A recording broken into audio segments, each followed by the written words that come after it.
What's going on, everybody? Matt Malatesta on my whistle with Jackson DiPasquale. We're talking football.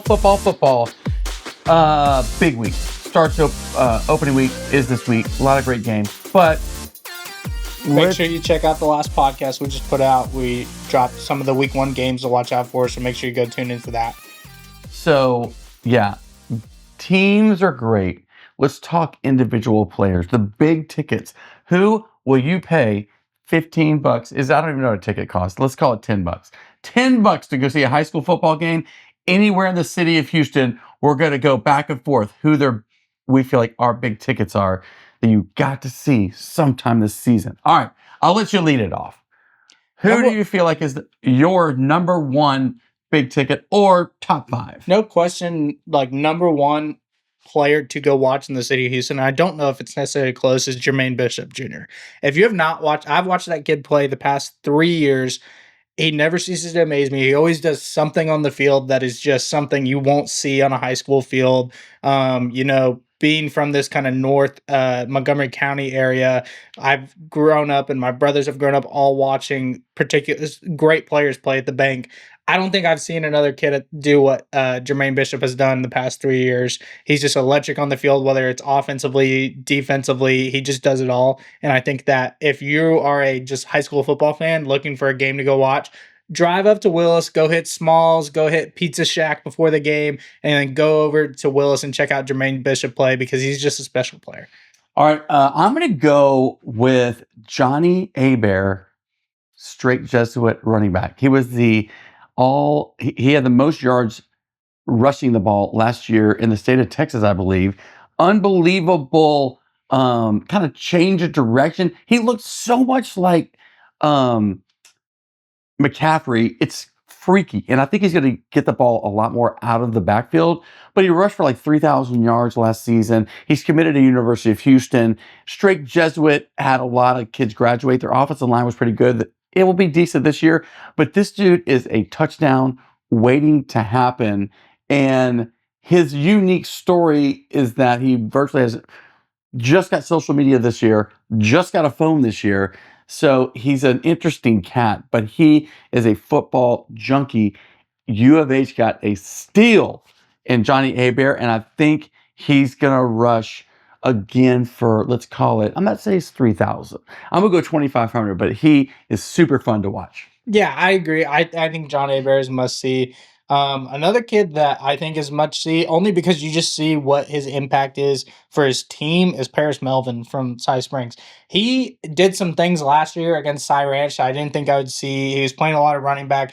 He took like an inside handoff, had 8 people like boxed him up, like arms around him, everything. And I'm just filming like, oh, they're about to blow it dead. And the next thing you know, you just see him take off and there's no one around him. He was able to get out of it. So I think Paris does a lot of special things, kind of similar to Jermaine on the field, that like, if you're in that area, you might as well just go buy a ticket, go see him. I think he's a special player, good kid. And also just a big, he has really taken an emphasis on really making the Cy Spring, like leaving his mark on this Cy Springs football team to where they're going to continue to be good down the road. So I think Paris is another kid that I think is definitely much see in the city, just based off of what I saw from him last year. My number 2 is Keyshawn Henderson of Legacy Sports Sciences, something like that. Legacy School of Sports Sciences. Yes.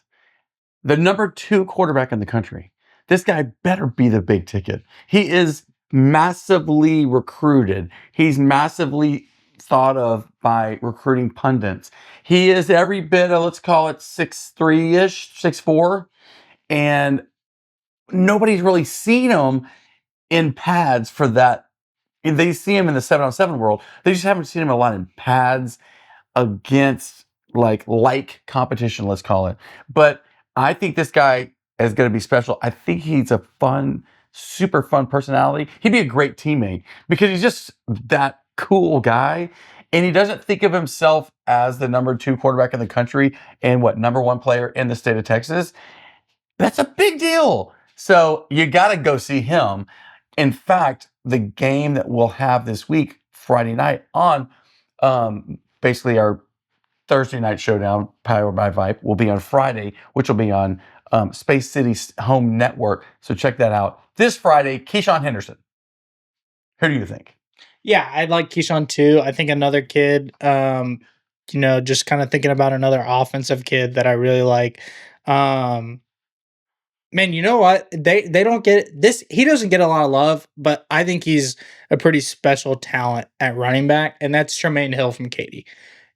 Because of the way that Katie's offense runs, like it's just always handing the ball, but he's been so good. I remember watching him as a sophomore when they played Katie Jordan. That was the year everyone. I even wrote a story. I thought Katie Jordan was going to win it, and this little sophomore running back is taking off down the field consistently. He did it last year as a junior, led them to a third round of the playoffs. I think he's due for a big senior year too. And I think that if you're just a fan of physical football, like go watch that kid run the ball in that Katie offense. You're gonna love the football game. This is a great year of running backs. How would we not mention Landen Williams-Callis from Randle? I mean, this guy is just a ball of fast twitch muscle. You can't tackle him. You can't see him. And he really, I'm not going to say single-handedly carried Randle to a state championship, but it was pretty darn close because this guy is a special running back, just a junior, every offer in the book. Everybody wants him. Very chill kind of kid also. But he will break a touchdown at any point of the game. Yeah, I think Landon is definitely that guy. I mean, I would agree. That was my pick. You didn't pick him. I agree. You That, picked I know. Jermaine Hill? I from like Katy? Jermaine Hill. I like him. I think he's good. God. I love Landon too. I think he's good. Another one that you would actually, if you buy a ticket to this game, you actually get to see two of the guys on one team that I would bring up. And that's Carson White and also Jaden Warren. Both of these guys are kind of freaky type of athletes. Jaden is a track kid, speedster on the outside, plays wide receiver. He's going to Houston. Then you have Carson White, who's got over 20 offers and one of the top 2027 quarterbacks in the city. Both of them were kind of a dynamic duo towards the end of the year and into the playoffs where they reached the regional final. I think like going to go watch them play, it's going to be kind of special to see what they do this year as their only two losses were to Randle a year ago. My number 4 is the Mack attack, dude. Cardae Mack of Atascocita. Wherever you put him, he has success. Another guy just bullish. So hard to bring down. Is he a great high school football player? Does he translate into the college game? He's going to Arizona State. I think he's going to be really good in college. He's very seemingly mature. He seems like he's been at Atascocita for like 7 years. Just a senior this season. He will probably play running back. I think they've got a quarterback that can take over, so he doesn't have to do that. If they do that, he's going to have tremendous success. If not, when you need a 3rd and 1, I don't care who you want in the city. You give the ball to Cardae Mack, 3rd and 1 in Greater Houston football. I'd agree with that. I believe this is my 4th or 5th guy. I'm gonna go Chris Stewart from Shadow Creek. Chris Stewart had a big year last year. I think he's gonna have another big year. But he's so fast. He's a touchdown machine for Shadow Creek. I think Shadow Creek will be a little bit better than they were last year. I think that this year they could make a run, and I think it's gonna be off of Chris Stewart, the Texas commit. Like you were saying about Landon, like you think you can catch up to him, but you can't. Like he's just that type of speedster on the outside, and I think that Chris is going to have a big year, and he's someone that I definitely would go out to go watch. My last number 5 player is he the number 1 running back in the country for 2027? 2028? 2028? Micah Rhodes from Klein Oak. Here's the thing. The cool thing is that he hasn't really done it yet. He had a great season last year. Now the target is wildly on his back because of the high rankings, really high rankings for him. But I think, he could be a special running back. I think I picked 4 running backs that can carry Klein Oak. I'm not saying deep in the playoffs. I'm just saying to the playoffs. But it's going to be interesting to see how he develops with the big name, the big ranking. Can he take hit after hit? Are they going to have to give him the ball 30 times a game? Can he handle that? But that's enough. I'll pay $15 to see that. Yeah, I mean, I like Micah too. I think Micah's good. I think that he's due for a big sophomore season. We'll kind of see how it all plays out for him. They've got a big, I believe, this week matchup against PNG. So Huge. that'll Huge. that'll be a big away game. Huge. So, but yeah, I think everyone that we listed, maybe an honorable mention for me. No, that's number 5 is who for you? You need one more. Oh boy. I'm gonna go Jack Dalton. I'm gonna go Jack Dalton course. from the Woodlands. Jack does some things that kind of gave me some Johnny Manziel kind of esque plays where he's able to just get out of the pocket and make plays with his legs. He's also got a big arm. He's now committed to TCU. I think he is up there with Keyshawn for the top quarterbacks to go watch in the 26 class. Just go watch the kid play. He's going Division I for a reason. And I think that he is the spark of the Woodlands offense. The Woodlands offense is going to go how he goes. And when you have a guy like that can do it with his legs and do it with his arm, there's always fireworks happening offensively. We gotta pick.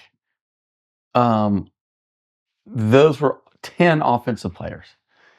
We gotta pick one player on defense. Who is your one player on defense? My one player defensively would be, actually, it's Calvin Thomas from Cy Ranch. That's my defensive player based off watching him last year. I watched like 2 or 3 Cy Ranch games. Every time I was like, who is number 3? Like, I can't figure out who he is. He was consistently in the backfield getting sacks. I believe he had double-digit sacks last year as a junior. He's committed to North Carolina. I think defensively, if you're looking for physical play, Calvin Thomas is a guy. If I gave one more, I mean, just talking about the front 5, I like Joseph Credit from Pearland. I like Pac-Man from Randle. Obviously, you could get to see Landen and Pac-Man. I think those are 3 guys defensively. If you like guys who are gonna be very physical in the front 5, like those are 3 guys I'd watch. I'm interested to see this guy, and I don't even know how to say his name. He's the defensive end at Jordan. Jimmy Frisco Alasulufu. If I pronounce the back half at that wrong, I apologize. But interesting story. He started at Katy, played varsity as a freshman for Katy. That's very hard to do. And then he transfers to Jordan, and there's been a lot of hype around this guy. Has he lived up to it yet? Not yet, but maybe this is his massively breakout season. I think he was maybe banged up. He just hasn't been on the field that much. But I think he would be very exciting to watch. And I tell you what, staying on that west side of town, that defensive line over at Pato is solid. I don't even know these kids' names, but they're huge. And they are bullyish and just so good against the run. They're well coached, and they are really just nasty up front. Yeah, Darryl Campbell is one of the bigger guys up front for them. He's committed to Vanderbilt. There's a lot of good defensive players in the city. I just think you're seeing how Houston is going to be this next year. I think there's just a ton of offensive talent this year. So defensive kids are going to be ready to kind of prove their names against a kid like a Micah Rhodes, or against the Jermaine Bishops of the world, or the Keyshawn or Jack Dalton. Like, you're just going to see more and more defensive kids pop up, maybe that just aren't right now. Yeah. We don't have the Devin Sanchez this year that we had years ago. True. Well, that's a tremendous list. All right, so those are the big tickets in the greater Houston area. Jackson DiPasquale, Matt Malatesta. Follow us on all of our podcasting on YouTube. Like, subscribe, all of our social media channels as well. Great coverage. Even better this season number 19. The big tickets, we will see them at the game.